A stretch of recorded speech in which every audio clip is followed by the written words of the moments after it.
अस्सलाम वालेकुम। आज डिस्कस करते हैं कि डॉलर कॉस्ट एवरेज क्या होती है, इसको कैसे ट्रेड कर सकते हैं, इसको सही तरीके से आप इससे कैसे फ़ायदा उठा सकते हैं। First of all dollar cost average इसको कहते हैं कि फॉर एग्जांपल आपने $100 की ट्रेड लेनी है, लेकिन आपको पता है कि इस एसेट ने थोड़ा बहुत और भी नीचे आना है, तो आप क्या करते हैं, आप $30 की ट्रेड ले लेते हैं। जब मार्केट थोड़ा बहुत नीचे आता है फिर आप $30 की ट्रेड ले लेते हैं, और फिर मार्केट जब और भी बहुत ज़्यादा रिट्रेसमेंट या पुल बैक दे देते हैं फिर आप $40 की ट्रेड ले लेते हैं। अब इसमें ज़्यादातर लोगों को डर ये होता है कि अगर अभी मैंने फर्स्ट एंट्री $30 की नहीं ली तो हो सकता है मार्केट यहाँ से सीधा ऊपर की तरफ चला जाए।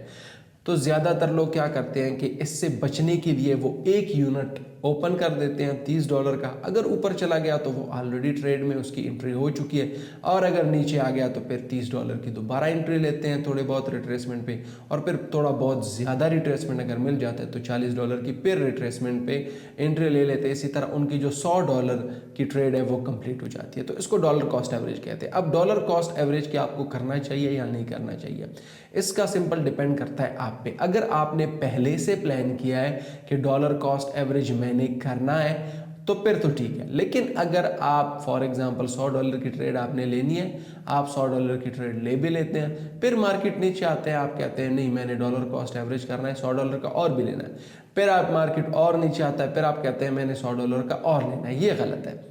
अगर आपकी पहले से प्लानिंग है कि मैंने डॉलर कॉस्ट एवरेज करना है तो फिर तो ठीक है।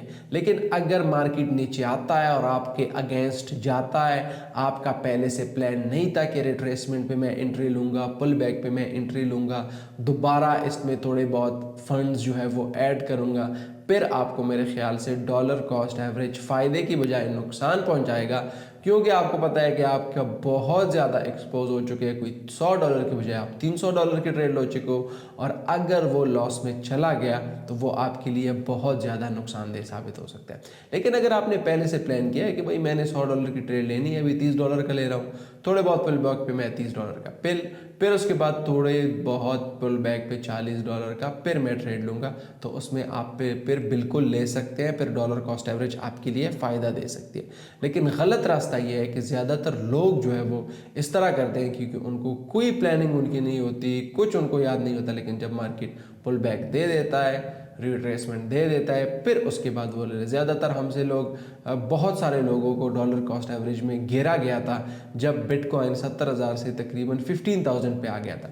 जब लोगों ने 70,000 पे 69,000 पे मेरे ख्याल से सब लोगों ने बाइंग की। जैसे ही मार्केट नीचे आ गया 65 पे फिर उन्होंने बाई की, फिर 60 पे आ गया फिर उन्होंने बाई की, फिर 50,000 पे आ गया फिर उन्होंने बाई की।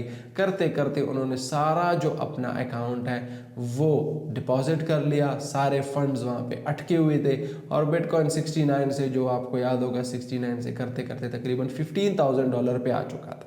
तो अगर आपका पहले से प्लानिंग नहीं है, मेरे ख्याल से फिर आपको डॉलर कॉस्ट एवरेज की तरफ नहीं जाना चाहिए। आपने जो ट्रेड लिया है प्रॉपर उसको स्टॉप लॉस दे, प्रॉपर उसका टेक प्रॉफिट दे, प्रॉपर अपनी इमोशनल मैनेजमेंट करे, दैट्स इट। लेकिन अगर आपका पहले से प्लान है कि भाई फॉर एग्जांपल यहाँ पे मैं $100, फिर मैं $100, फिर मैं $100, तो फिर आपके लिए डॉलर कॉस्ट एवरेज ज़्यादा फ़ायदा देगा। ज़्यादातर डॉलर कॉस्ट एवरेज लोग इस तरह करते हैं, अगर उनको पता है कि मार्केट ने यहाँ से ऊपर जाना है बहुत ज़्यादा स्ट्रॉन्ग, लेकिन उनको ये भी पता है कि मार्केट बहुत ज़्यादा ऊपर जा चुका है तो थोड़ा बहुत रिट्रेसमेंट भी दे सकता है, तो वो क्या करते हैं, $100 की ले लेते हैं, $200 बचा देते हैं। फिर अगर मार्केट रिट्रेसमेंट दे देता है तो वेल एंड गुड, वो अपने 200 फंड्स और जो है वो ऐड कर देते हैं। लेकिन अगर वो सीधा ऊपर की तरफ चला भी जाता है तो उनको एटलीस्ट वो fear of missing out, FOMO नहीं आएगा, उनका एक ट्रेड जो है वो चल रहा है। तो समरी यही है डॉलर कॉस्ट एवरेज की कि अगर आपका पहले से प्लान है बिल्कुल आपको करना चाहिए, पहले से प्लान नहीं है तो फिर आपको ये नुकसान दे सकता है। Thank you very much.